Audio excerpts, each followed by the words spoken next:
Hi, ഇന്നത്തെ എൻ്റെ recipe ചക്ക കൊണ്ടുണ്ടാക്കാവുന്ന ഒരു വിഭവമാണ് ചക്ക പുഡിംഗ്. വളരെ കുറച്ച് ഇൻഗ്രീഡിയൻസ് ഉപയോഗിച്ച് പെട്ടെന്ന് തയ്യാറാക്കുന്ന ഒരു റെസിപ്പിയാണിത്.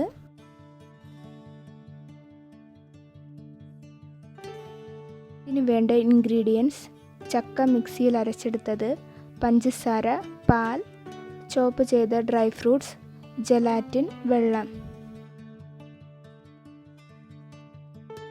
ആദ്യം 1 ടേബിൾ സ്പൂൺ ജലാറ്റിനിലേക്ക് 1/4 കപ്പ് ചൂടുവെള്ളം ചേർത്ത് കട്ടയില്ലാതെ നന്നായി മിക്സ് ചെയ്ത് വെക്കുക.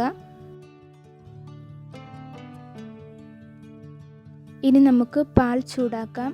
ഞാനിവിടെ ഏകദേശം 1/2 ലിറ്റർ പാലാണ് എടുത്തിരിക്കുന്നത്. പുഡിംഗ് ഉണ്ടാക്കാൻ എപ്പോഴും ഇവാപ്പറേറ്റഡ് മിൽക്ക് എടുക്കുന്നതാണ് നല്ലത്. ഇപ്പോൾ സാദാ പശുവിൻ പാലാണെങ്കിൽ അത് തിളച്ച് പകുതിയാകുന്നത് വരെ വെയിറ്റ് ചെയ്യുക. പാൽ തിളച്ച് തുടങ്ങിയിട്ടുണ്ട്. ഇനി ഇതിലേക്ക് പഞ്ചസാര ചേർക്കാം. ഞാനൊരു ചെറിയ കപ്പ് പഞ്ചസാരയാണ് ചേർക്കുന്നത്. പഞ്ചസാര ചേർക്കുന്നത് ചക്കയുടെ മധുരം അനുസരിച്ചായിരിക്കണം. നല്ല മധുരമുള്ള ചക്കയാണെങ്കിൽ കുറച്ച് പഞ്ചസാര ചേർത്താൽ മതിയാകും. ഇനി ഇതിലേക്ക് നേരത്തെ മിക്സ് ചെയ്ത് വെച്ചിരിക്കുന്ന ജലാറ്റിൻ ചേർക്കാം. നന്നായി മിക്സ് ചെയ്ത് കൊടുക്കുക.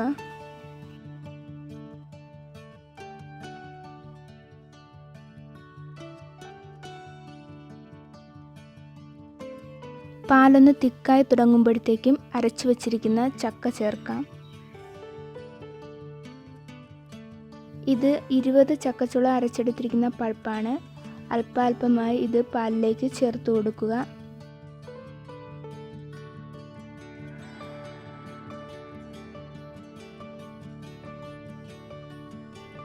കട്ടയില്ലാതെ നന്നായി മിക്സ് ചെയ്തെടുക്കുക.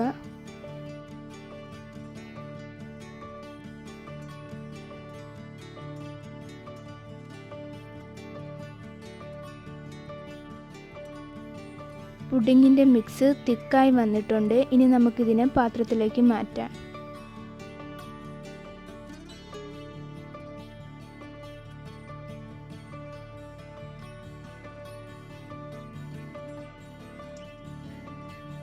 പുഡിങ്ങിൻ്റെ മുകളിൽ അല്പം ഡ്രൈ ഫ്രൂട്ട്സോ അല്ലെങ്കിൽ തേങ്ങ ചുരണ്ടിയതോ ചേർത്ത് അലങ്കരിക്കാം.